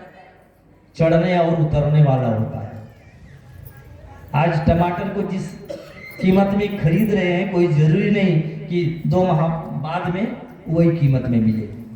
ठीक है, कभी कभी तो फेंकना पड़ता है रोड में, समाचार में सुने होंगे आप, इसकी कीमत नहीं मिल रही इसलिए फेंक दो। और कभी कभी आसमान छू जाता है। कैसे पाव भैया? 50 रुपया पाव। खरीदते हैं कि नहीं? ये क्या है? भाव है। हमारे अंदर भी भाव उमड़ता है, जग उमड़े जैसे। जग उमड़ना समझते हैं ना? हाँ, भाव कभी कभी उमड़ता है तो 10 माला एक साथ निपटा देते हैं। हाँ, भाव उतर जाता है, खूंटी में टांग देते हैं। कभी तो जनेऊ का भी पता नहीं रहता कि कहाँ यज्ञोपवीत, सीजनली पहन लेते हैं। ये क्या है? ये भाव है। और भक्ति एक बार आ जाए, भक्ति की नशा एक बार चढ़ जाए खुमारी, तो वो कभी उतरने वाली नहीं है। नारद भक्ति सूत्र में कहा गया है, गुण रहितम कामना रहितम प्रति छन्न वर्धमानम अविचिन्न सूक्ष्मतरम अनुभव रूपम। जो केवल बढ़ती जाए बढ़ती जाए बढ़ती जाए, उसी का नाम है भक्ति, जो कभी कम ना हो। और इसका प्रमाण मिलता है रामचरितमानस में। कबंध का उद्धार करके भगवान आगे यात्रा करते हैं। अब माता सबरी का उद्धार करना है। इधर माता सबरी सबर कर रही है, इंतजार कर रही है, और नाम को सार्थक कर गई। सबरी नाम सार्थक हुआ। सबरी इसलिए क्योंकि वो सबर की कन्या है, राजा सबर की कन्या, इसलिए नाम क्या है? सबरी है। दूसरा भाव ये है कि जिसके जीवन में सब्र हो, जिसके जीवन में सब्र हो, धैर्य हो, उसी का नाम सबरी है। साईं बाबा के मानने वाले को देखे होंगे, क्या लिख के रखते हैं? श्रद्धा और सबूरी, इंतजार करो। यही है ना? माता सबरी ने जीवन भर इंतजार किया।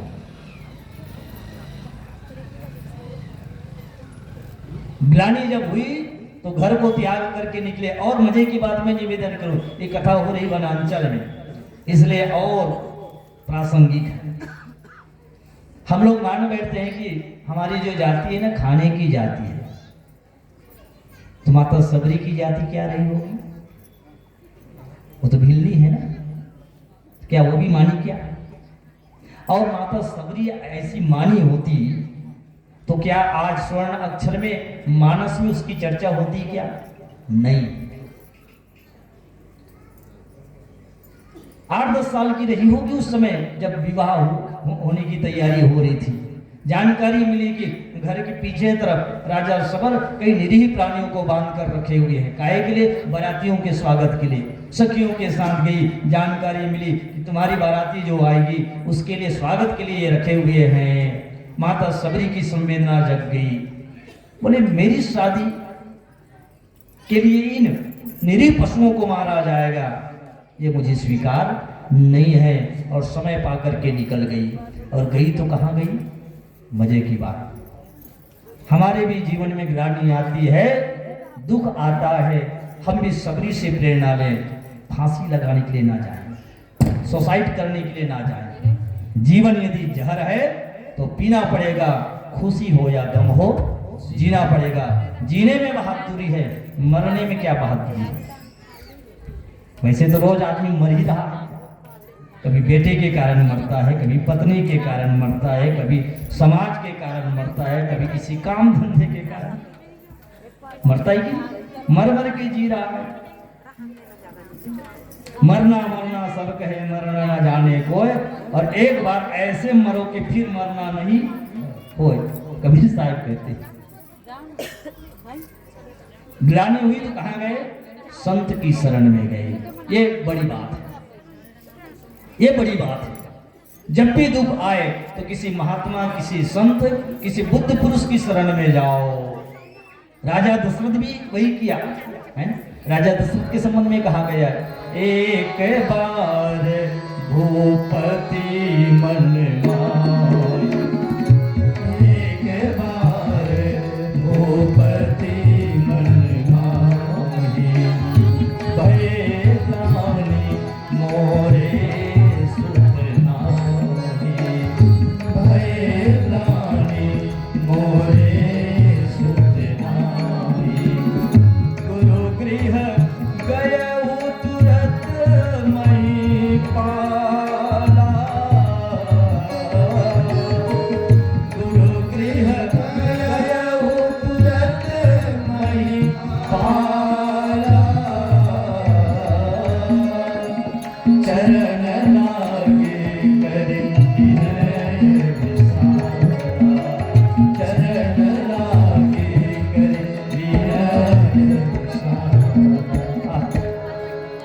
राजा दशरथ को एक बार ग्लानि हुई, एक बार भूपति मन माही, भय ग्लानि मोरे सुत नाही।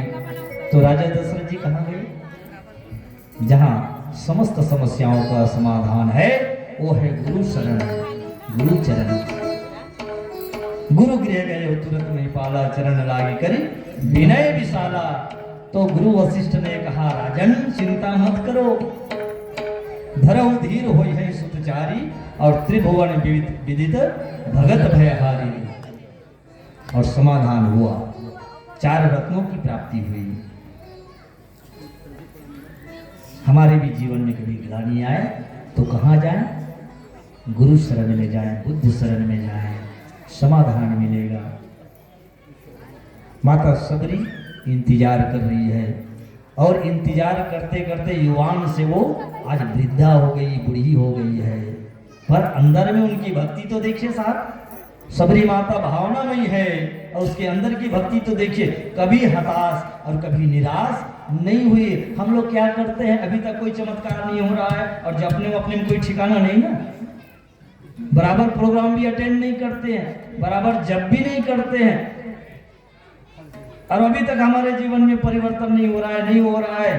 कभी कभी इष्ट बदल देते हैं, कभी कोई और क्या क्या करते हैं, मुझे ज्यादा कहने की जरूरत नहीं है। इधर उधर कुत्ते फांगते रहते हैं।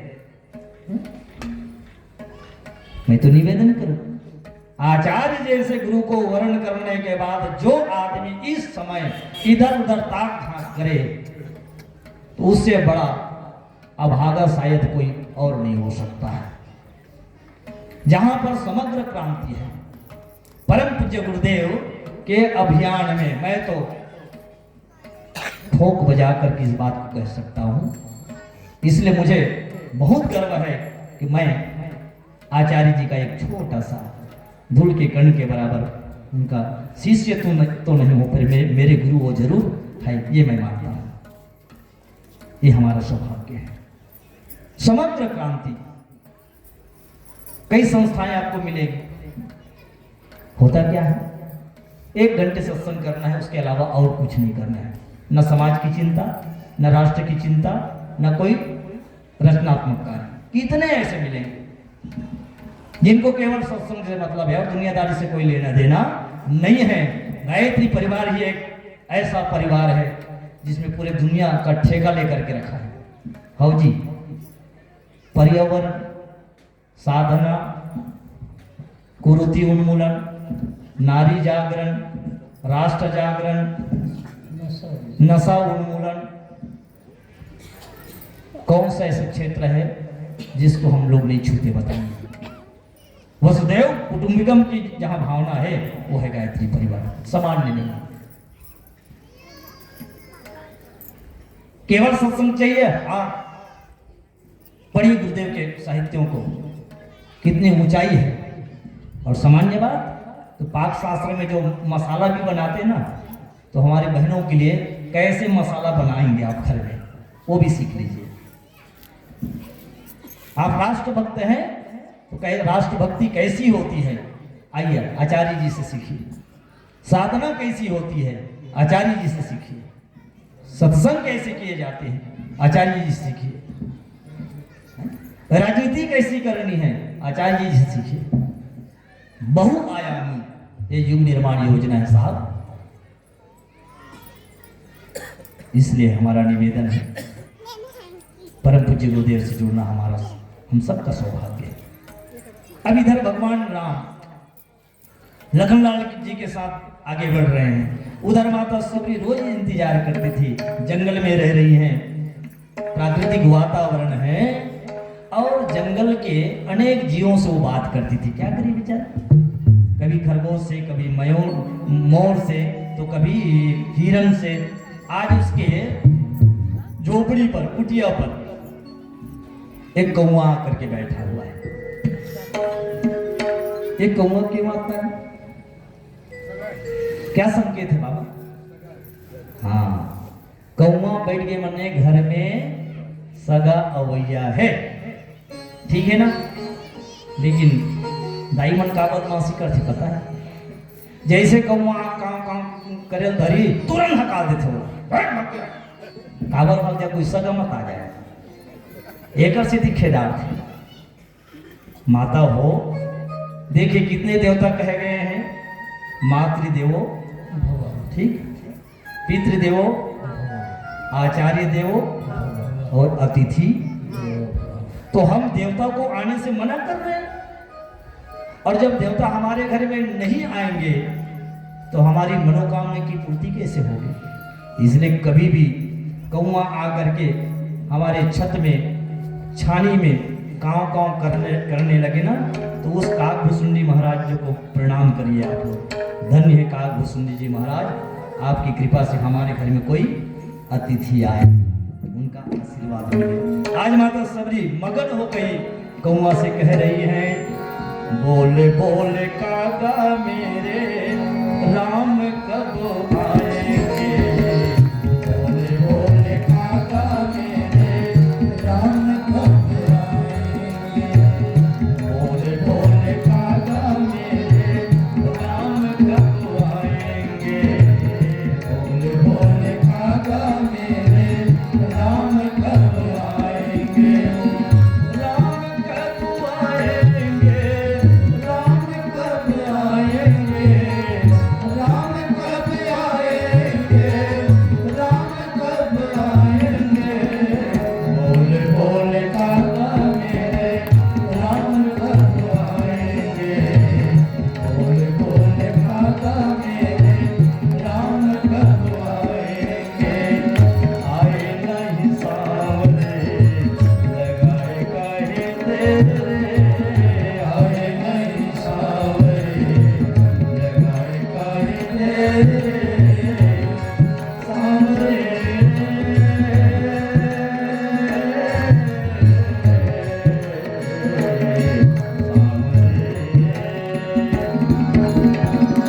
आए नहीं सावरे लगाए काहे तेरे, तू मेरी मेरा खाने चख चख मेरे, होगा मन मगन जब, होगा मन मगन जब, राम तेरे खाएंगे, बोले बोले काका मेरे राम कब आएंगे, बोले बोले काका मेरे राम कब आएंगे। बस माता सबरी गुनगुना रही थी, और संयोग ऐसा हुआ कि उसी समय भगवान राम लखनलाल जी के साथ में पधार देते हैं। बोले सियावर रामचंद्र की जय। अचानक भगवान पहुंचे हुए हैं, जिसका इंतजार जीवन भर कोई आदमी करे और वो अचानक पहुंच जाए, वो दशा क्या हो सकती है आप अनुभव कर सकते हैं। माता सबरी गदगद हो गई, आंख में अश्रु की धारा है। पहले तो विचार कर रखी थी, सोच कर रखी थी, जैसे भगवान आएंगे ना तो मैं गंगा जल से भगवान राम के पाय पखारूंगी, लेकिन वक्त कहाँ है, समय कहाँ है। कहते हैं ऋषिगण अस्वन के धार से भगवान के चरण धो डाली बेचारी, सुंदर आसन पर बिठाती हैं। आसन क्या है, अब जंगल में क्या आसन, एक आध पत्थर वत्थर रखी होगी बैठने के लिए। भगवान को आसन दिए और कहते हैं कंद मूल फल सुरस अति दिए, राम कहु आनी प्रेम सहित प्रभु खाए, बारंबार बखाने फल खा रहे हैं। और सेवा करने के बाद हाथ जोड़कर खड़ी हुई। ये विनम्रता तो देखिए, ये भक्ति में ही विनम्रता हो सकती है। हाथ जोड़कर माता सबरी कहने लगी, के ही विधि स्तुति करऊं तुम्हारी, के ही विधि स्तुति करऊं तुम्हारी, अधम जात में जड़मति भारी, अधमते अधम अधम अतिमारी, ताते मैं मती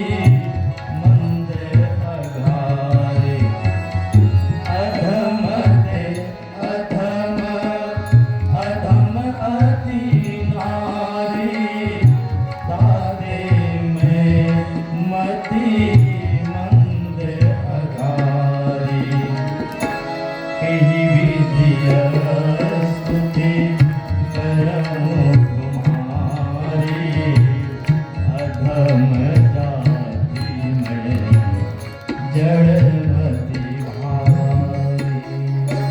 हाथ जोड़कर खड़ी हो गई।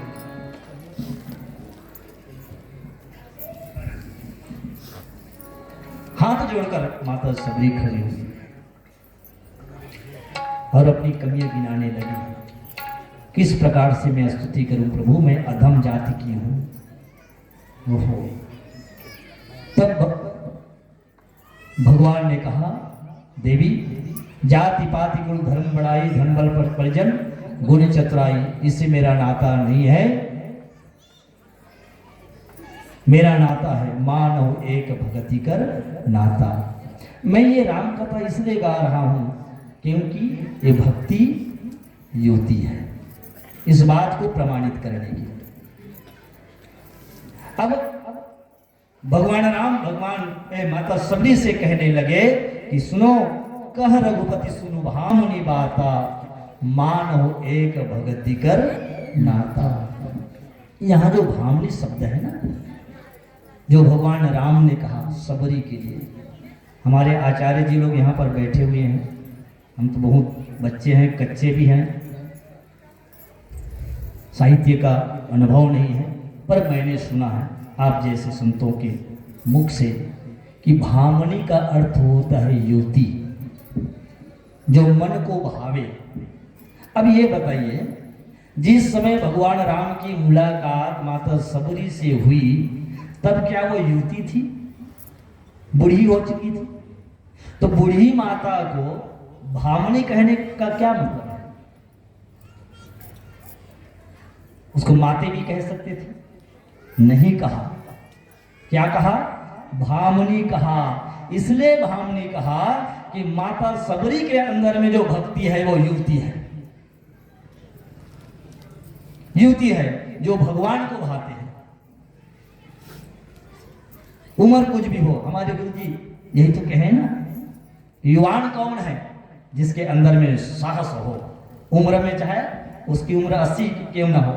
और हमारे बीच में देखिए कितने 80 वर्ष के युवा लोग बैठे हुए हैं, बैठे हैं कि नहीं बैठे?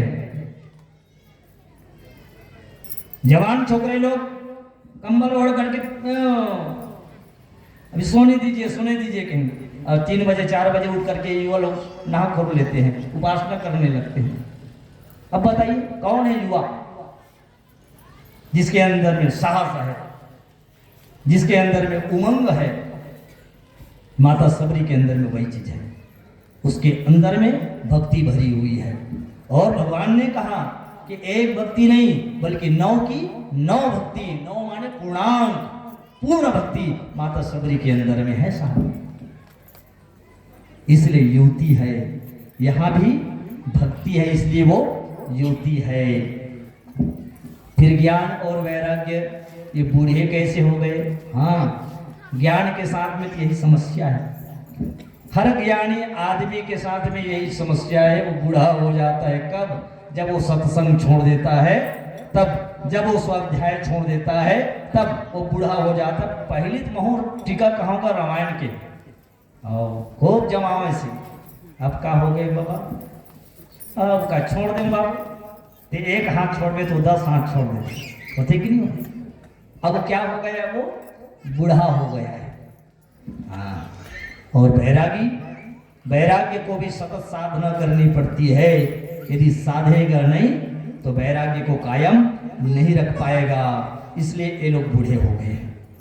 इसलिए हमारे अंदर की भक्ति को भी हम ऐसे ही युक्ति बनाए रखें, ज्ञान को भी हमेशा सत्संग देते रहें, और वैराग्य को भी साधना की कसौटी में कस करके युवान रखें। वरना चलो कभी काल में क्या बिगड़ता है, जब पीले पीले कपड़े पहनने वाले लोग हैं तो सेफ्टिक में सितार, आस्की और क्या क्या बोलते हैं अभी जो चल रहा है, हाँ राजश्री की जो पाउच है उसमें क्यों ऐसे खोचे रहते हैं भाई? आप तो पीले पीले धमकाने वाले हैं। इसका अर्थ ये हुआ कि केवल पीला नहीं है बल्कि काला, हाँ काला पीला है, काला पीला है। तो जरा सोचने की जरूरत है, विचारने की जरूरत है, कहीं काला पीला ना हो। बोले गायत्री माता की हाँ, ये है हमारे नारद जी महाराज। और इसीलिए महाप्राज्ञ नारद जी के लिए कहते हैं क्या, देवर्षि नारद हुए भक्तों में सिर मोर रामा, भक्तों में सिर मोर रामा, भक्तों में सिर मोर, परिहित चिंतन में निरत तुम सा कोई न, परिहित चिंतन में निरत तुम सा कोई न। निज स्वार्थ सुखों की चिंता तज वे परिहित चिंतन करते थे, वे परिहित चिंतन करते थे, वे परिहित चिंतन करते थे। सब भक्तों को सन्मार्ग दिखा उनकी पीड़ा को हरते थे, भक्तों को सन्मार्ग दिखा उनकी पीड़ा को हरते। देवर्षि नारद हुए भक्तों में सिरमौर, सबसे अग्रगण्य इसलिए हुए क्योंकि निज स्वार्थ सुखों की चिंता तज वे परिहित चिंतन करते थे। परमार्थ पथ में आगे बढ़ते रहना उनके जीवन का लक्ष्य। उनके मन में एक दिन विचार आया, अब विचार आना ही चाहिए। क्या विचार आया?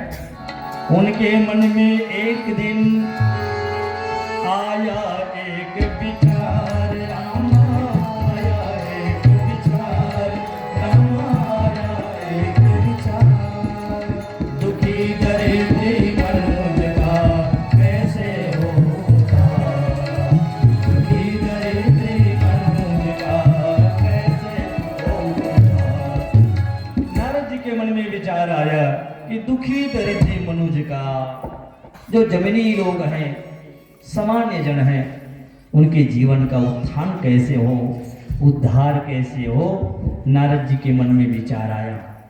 और केवल विचार नहीं आया, कभी कभी हमारे मन में भी विचार उठता है, लेकिन विचार को हम दबा देते हैं। विचार तो बढ़िया है, विचार हो थेगा खेत के मिल जाग मानते हो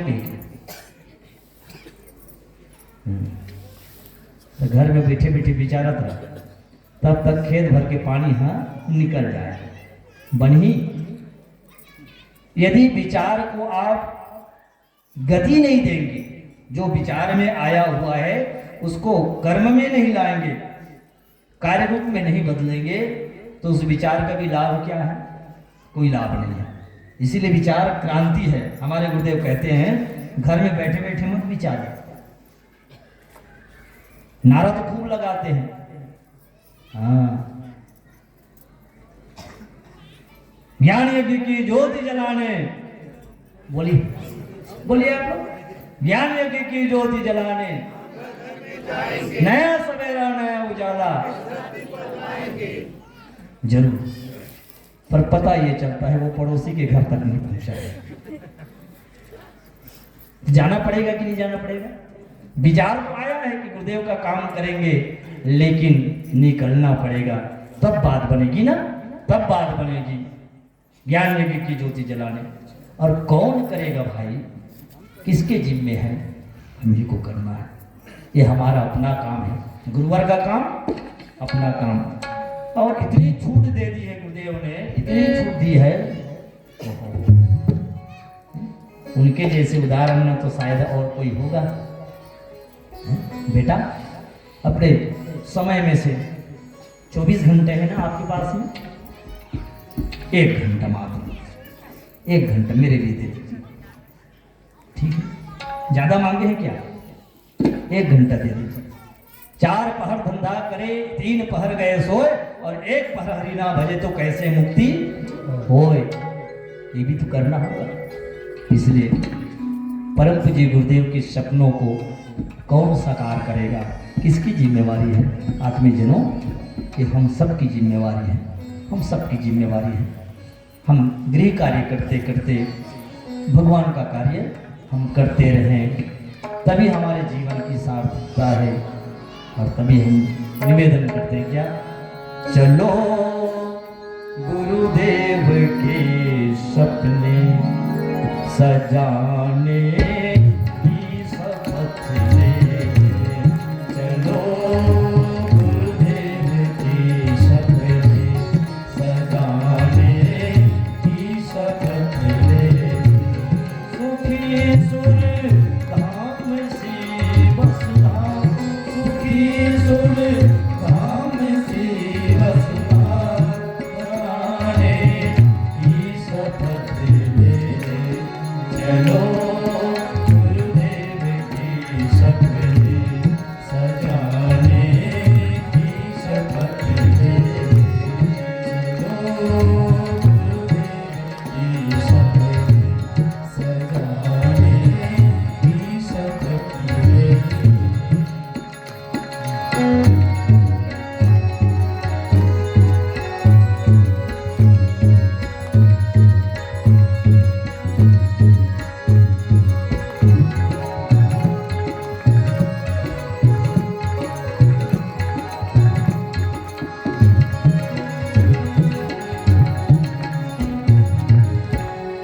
उठाकर हाथ में माटी की जैसे दक्षिणेश्वर की शपथ ली, देशभक्तों ने न चिंता की कभी सिर की, यहाँ हम भी सृजन संकल्प लेते हैं निभाएंगे, यहाँ हम भी सृजन संकल्प लेते हैं निभाएंगे।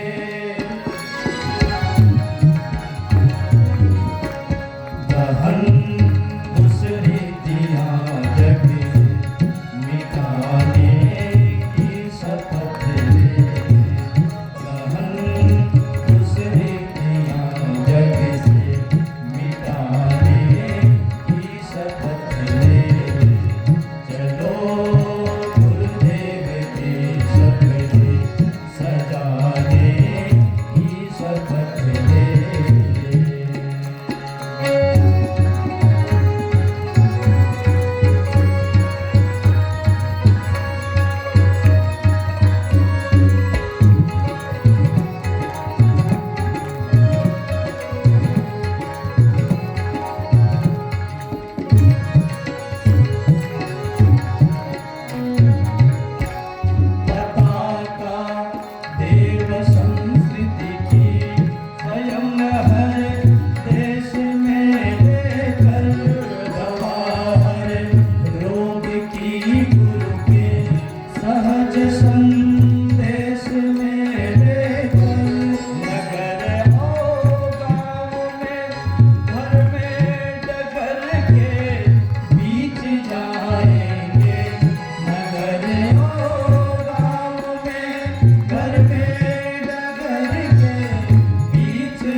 बोले पावन प्रज्ञा पुराण की जय।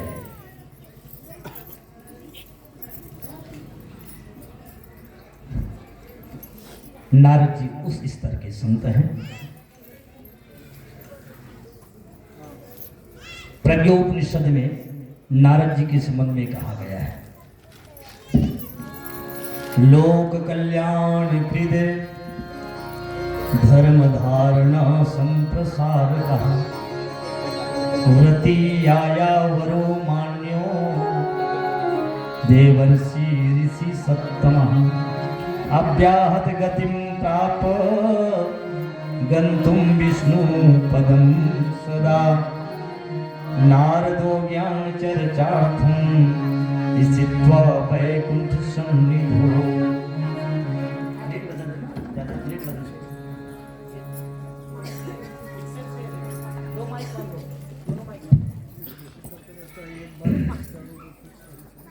नारद जी की 4 विशेषताएं प्रज्ञोपनिषद में गाई गई है।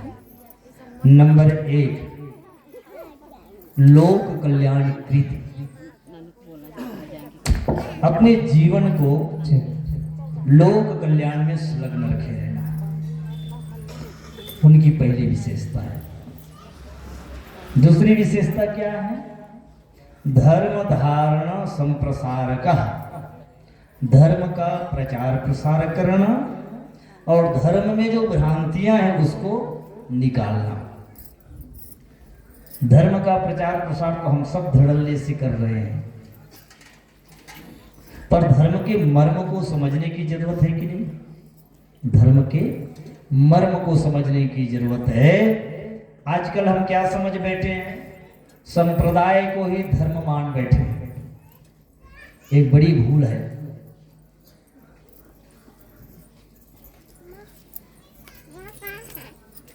धर्म तो एक ही धर्म है सारे विश्व में, जिसको कहते हैं सत्य सनातन धर्म की जय। सत्य सनातन धर्म की जय, जिसमें मानवतावाद है। क्या मानव धर्म से बढ़कर कोई धर्म हो सकता है क्या? बिल्कुल नहीं। मानवता के धर्म से बढ़कर कोई धर्म नहीं है। और मानवता, मानव में मानवता है, इसका प्रमाण क्या है? इसका प्रमाण यह है कि उसके अंदर में परहित की भावना होनी चाहिए। यही तो मानवता है ना? और इसी को धर्म कहा गया है। परहित सरीस धर्म नहीं भाई, पर पीड़ा सम नहीं अधमाई। परहित सरिस धर्म नहीं भाई, पर पीड़ा सम नहीं अधमाई। दूसरे जून की कथा के लिए मैं थोड़ा विनम्र निवेदन करूंगा माताओं से। अच्छा, यहाँ की परंपरा ये होगी, ये मुझे खबर नहीं है कि जो पहले आएंगे वो सबसे पीछे बैठेंगे और जो एकदम अंतिम में आए वो बिल्कुल सामने आकर के बैठे। तो शायद ये परंपरा को बता दीजिए। हमारा ये निवेदन होगा, जो पहले आएंगे वो पहले बैठेंगे एकदम अग्रभाग में, और जो बाद में आएंगे बिल्कुल पीछे बैठेंगे। हाँ दाई थे विच कर बेटे मैं बता देना। और अभी आ जाए। क्या असुविधा होती है आप लोगों के लिए भी और वक्ता के लिए भी। आप जब भी आएंगे ना तो क्या करेंगे, जो पहले आएंगे वो आगे की जगह को पहले भरेंगे और बाद में आने वाले पीछे बैठते चले जाएंगे। बोली गायत्री माता की। आइए कथा जो मैं निवेदन कर रहा हूँ नारद जी की विशेषता के संबंध में। दूसरी विशेषता क्या है? धर्म का प्रचार प्रसार करना और उसमें जो भ्रांतियां उसको निकालना। तो धर्म क्या है? सत्य को धर्म कहा गया। सत्य, तप, दया और शौच, ये 4 धर्म है। ये सबके लिए है। केवल हिंदू भाई ठेका लेकर के नहीं रखे हैं कि वही धर्म का पालन करे और बाकी सब कुप्रचार करे। ये हम सब का दायित्व है, मानव समाज का दायित्व है कि उसके जीवन में सत्य हो। तो धर्म, वो धर्मात्मा है, धर्म का पालन कर रहा है। परहित की भावना हो और सुचिता हो उसके अंदर में, पवित्रता जिसको कहते हैं, परम धर्म श्रुति विदित अहिंसा हो। ये धर्म है, धर्म का मूल है। अहिंसा परमो धर्म। पर इसी में और जानने समझने की बात है। केवल इतने तक हम समझ पाए कि अहिंसा परमो धर्म, और आगे भगवान कृष्ण स्वयं धर्म युद्ध करवाए। धर्म युद्ध तदेव च। यदि धर्म की रक्षा के लिए युद्ध करना पड़े तो युद्ध भी करना पड़ेगा। इनकी भ्रांतियों को समझने की जरूरत है कि नहीं? देखिए, अब मैं सहज में प्रश्न करूं, माना कि अच्छा किसी को मारना पाप है कि पुण्य है? तो जवाब तो यही मिलेगा कि किसी को मारना पाप है। पुण्य कैसे कह सकते हैं भाई? कोई हिम्मत नहीं करेगा। किसी को मारना पाप है, ठीक। धर्म क्षेत्र में कहा गया, धर्म क्षेत्रे कुरुक्षेत्रे संवेता युस्वा माम का पांडवास्य किम कुर्वत संजय। धृतराष्ट्र ने कहा, हे संजय, धर्म क्षेत्र कुरुक्षेत्र क्षेत्र में युद्ध की इच्छा लेकर के मेरे और पांडु पुत्र आमने सामने हैं, अभी क्या कर रहे हैं जरा बताइए। तो संजय ने कहा, महाराज, अर्जुन भगवान से कह रहा है कि हे केशव, मेरे रथ को दोनों सेनाओं के बीच ले चलिए। भगवान ले गए। दोनों तरफ के युद्ध की इच्छा लेकर के डटे हुए योद्धाओं को देखा तो कौन है? ताऊ जी है, मामा जी है, भाई बांधव है, पितामह है, अपने अपने ही लोग हैं, अपने अपने ही रिश्तेदार हैं। विषाद योग में भर जाता है, रथ के पीछे जाकर के बैठ जाता है, गाड़ी नीचे उतर जाता है, हाथ पैर कांपने लगता है, शरीर शिथिल हो जाता है। उस बीच में भगवान कृष्ण नाना योग बता करके, ज्ञान योग, कर्म योग, भक्ति योग, विभूति योग, क्षेत्र क्षेत्रज्ञ योग, कितने कितने योग हैं, और जैसे तैसे करके युद्ध करने के लिए अर्जुन को राजी कर लेता है। अंत में अर्जुन भी कहता है कि नष्टो मोहागत संदेहा, अब मेरा मोह नष्ट हो गया है, संदेह भी गए, अब तो करिष्ये वचनम, तो अब तो आप जो कहेंगे सो मैं करूंगा। लो, बेचारा अर्जुन किसी को मारना नहीं चाहता था, उसको भगवान ने उकसा करके मरवा डाला सब लोगों को। तो मरवाया कौन? भगवान। तो जिसने मरवाया वो पापी है कि पुण्यात्मा है? क्या विचार है? पुण्यात्मा तो अर्जुन ही लगता है। बेचारा वो मारना नहीं चाहता था, लेकिन ये कन्हैया कई ज्ञान दे करके लोगों को मरवा डाले। तो लगता है भगवान कृष्ण ही पापी है क्या? तो भगवान तो पापी हो नहीं सकते। देखो, इसी धर्म को तो समझना है ना? अरे भाई, आतताइयों को कभी भी मारना पाप नहीं है, किसी युग में नहीं है। आतताइयों को मारना कोई पाप नहीं।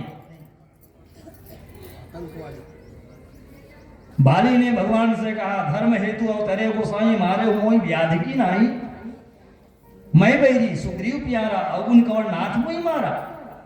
यही तो कहा ना, बस इतना ही कहा बाली ने कि अवगुण कंवर नाथ मोई मारा।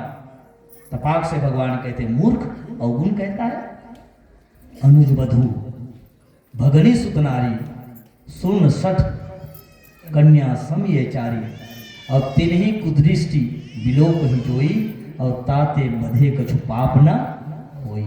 ऐसे लोगों को मारने में कोई पाप नहीं है, ये धर्म है।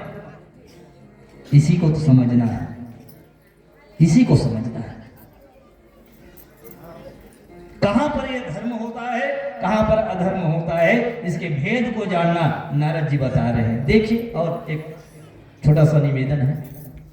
देश की रक्षा के लिए हमारे नौजवान देश की सीमा पर तैनात है कि नहीं? और वहां गाता है वो, सर कटा सकते हैं लेकिन सर झुका सकते नहीं, सर झुका सकते नहीं। हम अपनी आजादी को हरगिज़ मिटा सकते नहीं, हम अपनी आजादी को हरगिज़ मिटा सकते नहीं। वो नौजवान गाता है, सर कटा सकते हैं लेकिन सर झुका सकते हैं, पर बिल्कुल नहीं झुकाना चाहिए। किसके सामने में? आतताइयों के सामने में, घुसपैठियों के सामने में, हमारे दुश्मन के सामने घुटना नहीं टेकना है। सीने में गोली भले हम खा सकते हैं, और उनकी ही कृपा है जो हम निश्चिंत यहाँ पर बैठे हुए हैं। ठीक, तो वहाँ का धर्म क्या है? सर कटा सकते हैं लेकिन सर झुका सकते नहीं। लेकिन वही नौजवान जब घर में छुट्टी लेकर के आता है, 1 माह की छुट्टी है, घर में जब आए तो माता जी हैं, पिताजी हैं, संयोग से गुरुजी भी पधार गए हैं, है ना, और वयोवृद्ध भी आ गए हैं, अपने परिवार के लोग, उस बालक को, नौजवान को देखने के लिए। माता ने कहा, बेटा ये हमारे आचार्य जी हैं, गुरुजी हैं, प्रणाम करो। तब वो बालक कहता है, सर कटा सकते हैं लेकिन सर झुका सकते नहीं, सर झुका। चलेगा? चलेगा? नहीं चलेगा ना? तो यहाँ का धर्म क्या हुआ? यहाँ का धर्म सर झुकाना है, वहाँ का धर्म सर कटाना है। बस इसी भेद को जानने की जरूरत है। और यहाँ सर यदि नहीं झुकाओगे तो मानस के आधार पर तुम इंसान नहीं, तुम राक्षस हो। बाढ़ है खल बहु चोर छुआया, बाढ़ है खल बहु चोर छुआया, जेलम पट पर फल पर द्वारा, जेलम पट पर फल पर द्वारा।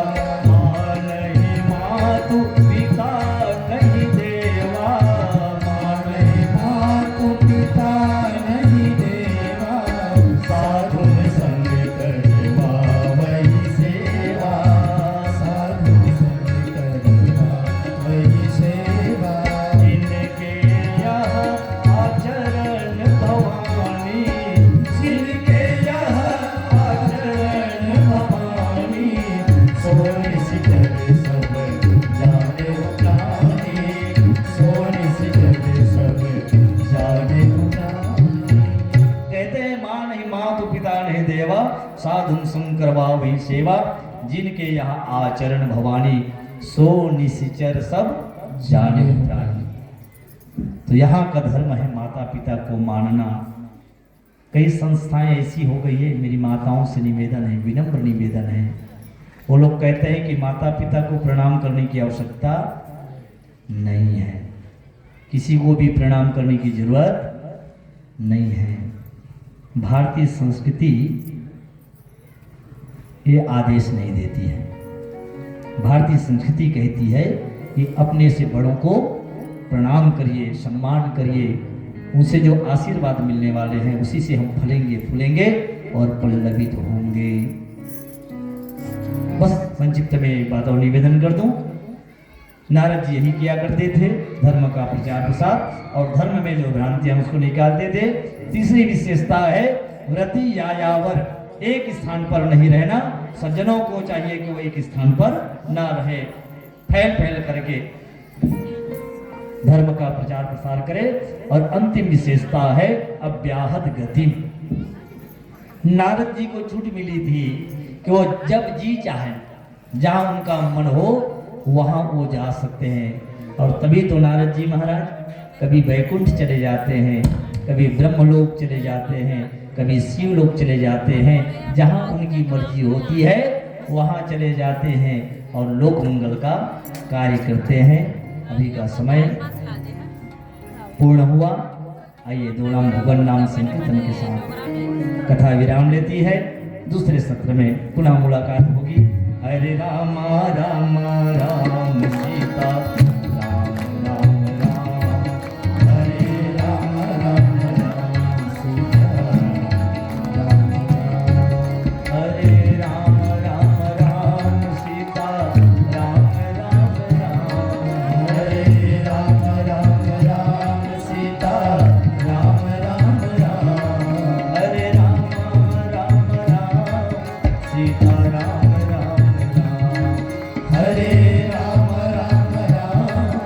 सीता राम राम राम, हरे राम राम राम, सीता राम हरे राम राम, सीता राम सीता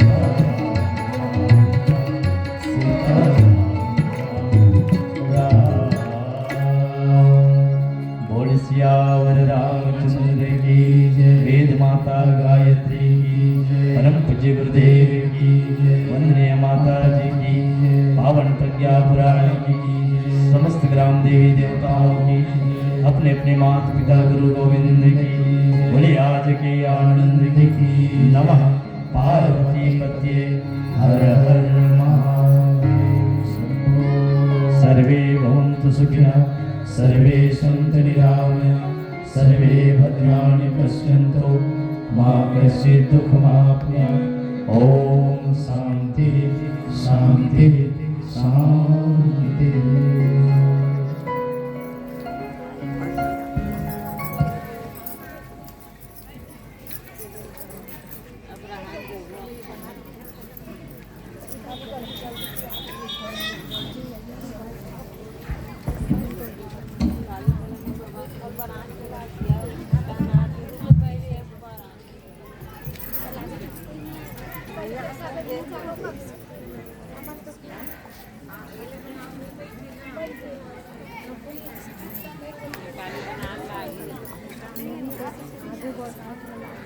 व्यवस्था बना के